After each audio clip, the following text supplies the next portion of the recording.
कथा का नियम है, हमारे पंडित जी जो कथावाचक है लालची न हो। यदि पंडित जी हाँ गुरु महाराज यदि लालची हो जाए तो कथा का कोई फल नहीं मिलेगा। इसलिए सबसे पहले गुरु महाराज से पूछिए, महाराज दक्षिणा क्या लोगे? दक्षिणा यहाँ तो हम इतना पाए थे, यहाँ हमारा फीस इतना है, हमारी फीस यहाँ इतना है, इतने का रसीद कटा लो, समझो भागवत नहीं है महाराज।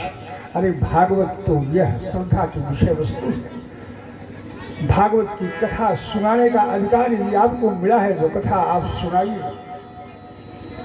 और दक्षिणा की याचना से, दक्षिणा की वांछा से कोई व्यासपीठ पर बैठा है, प्रणाम कीजिए। मैं उन महापुरुषों का निंदा नहीं कर रहा हूँ जो आजकल टेलीविजन के माध्यम से कथा कह रहे हैं, लेकिन कथा कहाँ कह रहे हैं, क्या कह रहे हैं, यह निर्णय आपको करना है।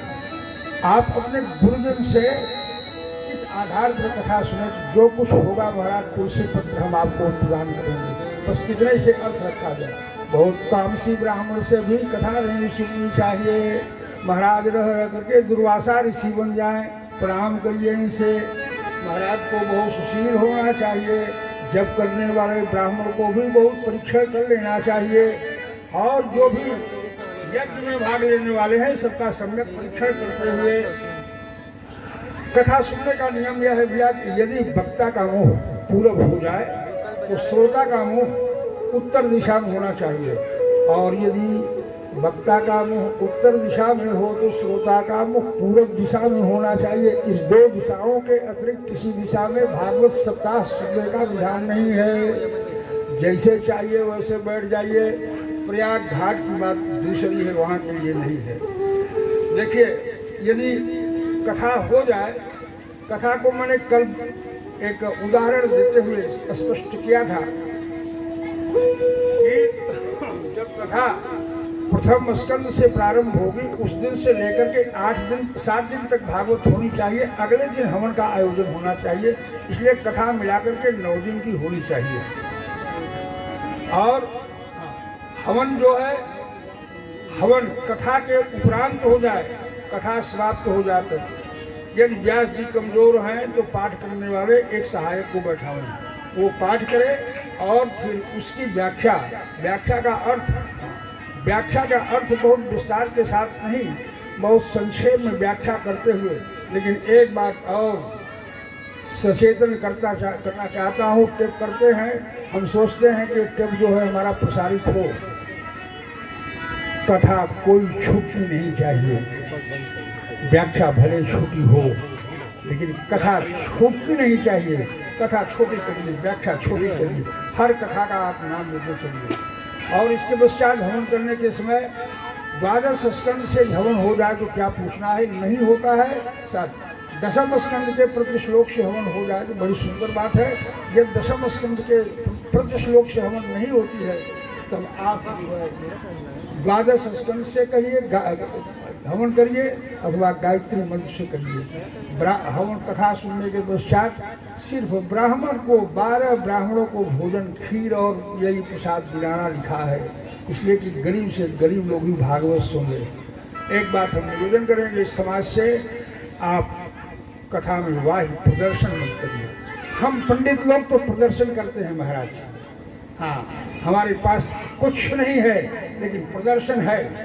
अभी हमने भगवान को नैवेद्य चढ़ाने का प्रारूप नहीं समर्पित किया, भाव समर्पित नहीं किया, लेकिन सजा करके रख दिए कि जजमान को अच्छा लगे। अरे कहाँ का विधान है महाराज? अरे हमारे पास क्या है वो भाव से समर्पित करें, ऐसा होना चाहिए। इसके पश्चात भाई देखिए, ऐसे ही कथा के विषय में कहते कहते ऋषियों कुमारों ने पूछा, अच्छा आपको और कुछ सुनना चाहते हैं? इजिते कथितं सर्वं किं भूय श्रोतुमिच्छसि श्रीमद्भागवते नैवं करे स्थितम्। अरे आप क्या सुनना चाहते हो भगवान? ये श्रीमद्भागवत ये आपको मुक्ति प्रदान करने वाली है, और जिसके जो भागवत सुनता है उसके हाथ में मुक्ति विद्यमान है। इसलिए और कुछ सुनना चाहते हैं। श्रुतवा 6 शौनक जी, सूत जी ने कहा शौनक जी कथा नैमिषारण्य में सूत जी कह रहे हैं शौनक जी के प्रश्न पूछने पर महात्मा रोचु भागवती कथा सर्वपापहरम पूयाम मुक्ति प्रदायिनी।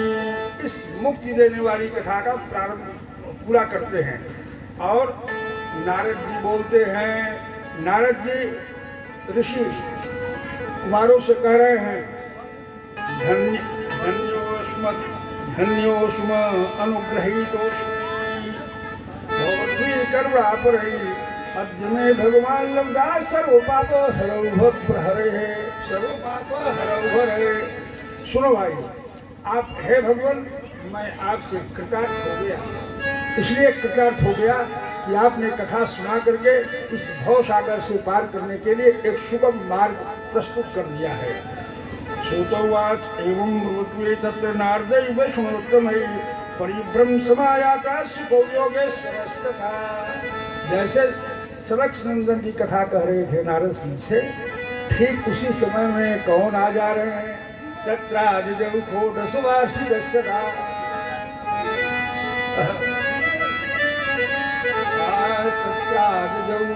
षोडशवार्षिकस्तथा व्यासात्मजौ ज्ञान महाविप्लवतः कथावसाने निज लाभ गुणैः प्रेमणा पठन भागवतम पुराणम प्रेमणा पठन भागवतम शनैः शनैः। जैसे कथा हो रही थी, षोडश वार्षिक 16 वर्षीय कौन पहुँचते हैं, सुखदेव भगवान पहुँच जाते हैं। बोलिए सुखदेव भगवान की जय हो। दृष्ट्वा सदस्या परमोर्तेजसं सद्य समुत्थाय दुर्गम हासनाम प्रत्यासुवर्षिस्तं पूजयत् सुखम स्थितो मुदत्तं सुमतां मलांगिनी।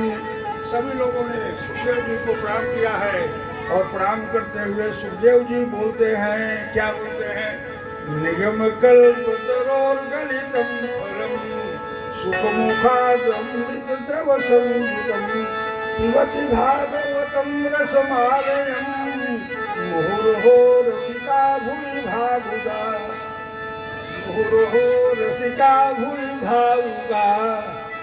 सुखदेव जी बोलते हैं क्या, निगम कल्प तरोर्गलितम फलम, ये जो भागवत है आपको मैंने पहले ही बताया था, ये क्या है, सभी कल्पों का, सभी विषयों का, वेद वेदांत का यह सार रूप है। और यह पका हुआ एक मनोहर वृक्ष का, वृक्ष में बहुत शाखाएं होती हैं, वेद पुराण इत्यादि सबका निचोड़ इसमें लिखा गया है। और जो इस भागवत की कथा के रस रूपी अलयम क्षय न होने वाले इस कथा का रसपान करता है। एक बार ध्यान दीजिए, कथा के लिए रसपान शब्द है। रसपान का क्या अर्थ है, यदि आपके कान में पड़ जाए तो यह आपके चित्त में समाहित हो जाता है और चित्त में स्वयं स्थिर हो जाता है। इसलिए इस कथा को सुनने का अधिकार दिया गया है। रसमालयम, यह रस का आलय है, घर है, अथवा रसम अलयम, जिसका क्षय नहीं होगा। एक बार सुनिए तो यह आपके हृदय में निवास करता रहेगा। धर्म प्रोचित कैतोत्र परमौ निर्मत श्राम सदाम वेद्यम वास्तव वस्तु शिवदत्ता पत्र।